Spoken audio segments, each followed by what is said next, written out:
سلام به همه دوستان آگاه. عزیزان، امروز میخوایم در رابطه با سوال بسیار مهمی با هم دیگه صحبت کنیم که آیا خلق اتوماتیک وار ممکن است یا خیر.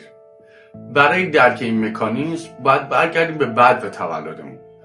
ما با ورود به این دنیا مدام در حال دریافت اطلاعات بودیم.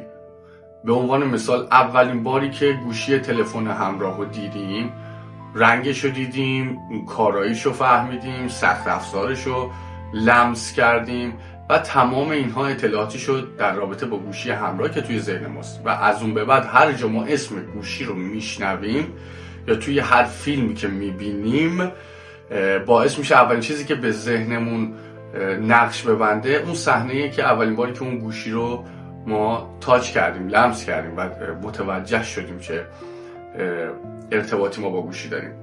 تمام اینا برمیگرده به زمانی که ما تو حالت هیپنوتیزمی قرار داشتیم. به عنوان مثال این حالت هیپنوتیزمی مال زمان کودکی ماه و کدگذاری رفتارهای ما از اون زمان شکل گرفته تا به امروز. چه جوری؟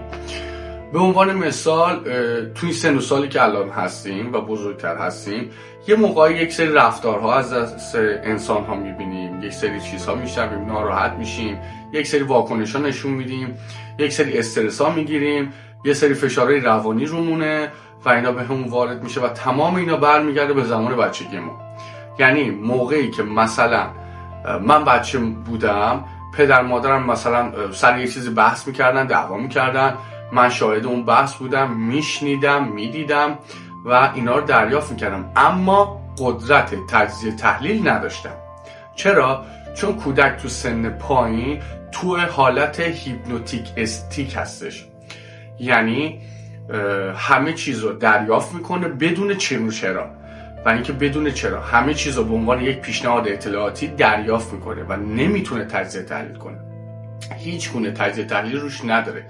اینها به مرور زمان تو رفتارها، تو سنهای بالا، تو رفتارها و توی کارامون و توی زندگیمون مشخص میشه.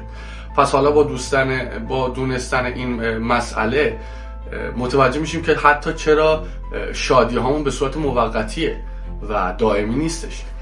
اما چطور میتونیم این فرایند رو تغییر بدیم و یه خلق اتوماتیک وار مثبت داشته باشیم برای خودمون؟ دانستن این مسئله متوجه میشیم که چرا شادیامون به صورت دائمی نیست و لحظه‌ایه.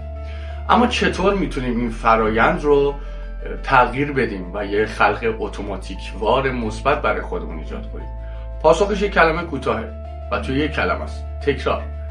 از اونجایی که الگوهای قبلی ما صدها هزار بار تو ذهن ما تکرار شدن به وسیله فیلم، به وسیله صدا و هر چیز دیگه‌ای، این محتواهای سازنده‌ای که ما می‌بینیم تنها به صورت یک بار شنیدن و دیدن برای ایجاد رابطه‌های جدید توی ذهن ما کافی نیست.